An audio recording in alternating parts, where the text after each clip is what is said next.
Your design and layout in your portfolio is really important.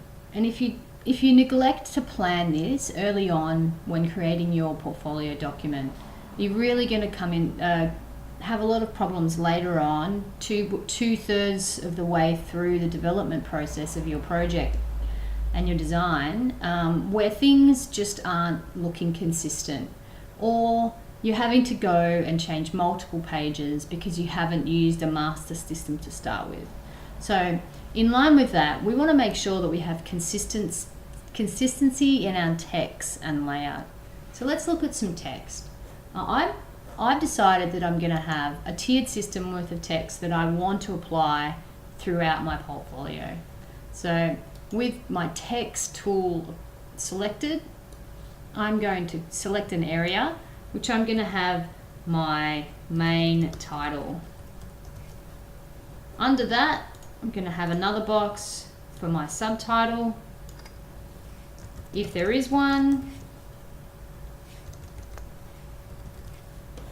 and then perhaps another one for a subtitle, because I'm sure that there will be many layers that you will need to apply this to.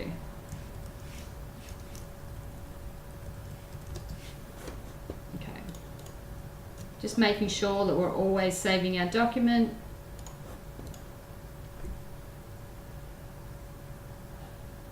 Okay, so now that we have our three text, obviously this isn't necessarily the style that we want to use across the entire document. So as a part of this is determining the theme that you want to use.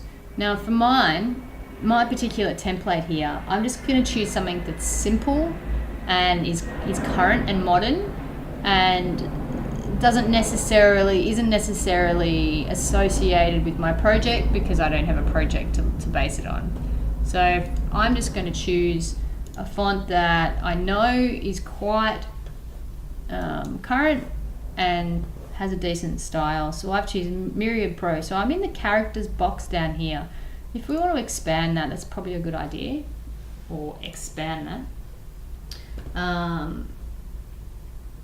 to show the elements. So I've got Myriad Pro, and I'm going to make that bold condensed, and it's very small at the moment. So I can either click on this, I can click in here to type a number, I can click up and down the arrows, or I can do a quick select of the actual icon, and it highlights the actual size inside, and I'm going to pop that up to about 100 points.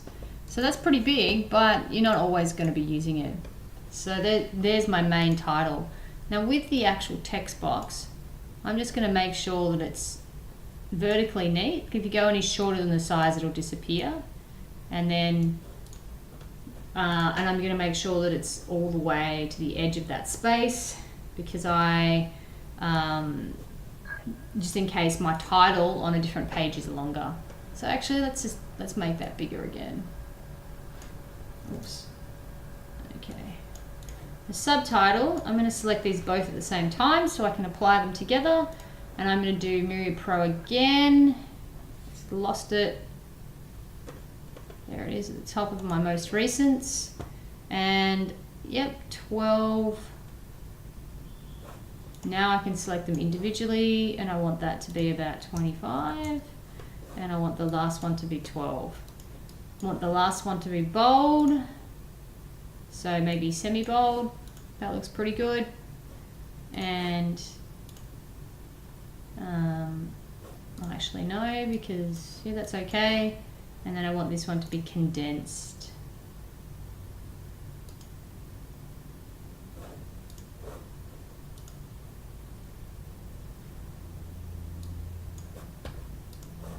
Condensed bold.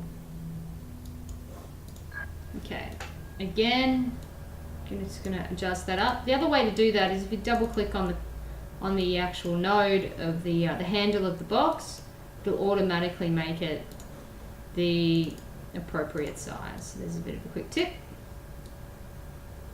And there we go.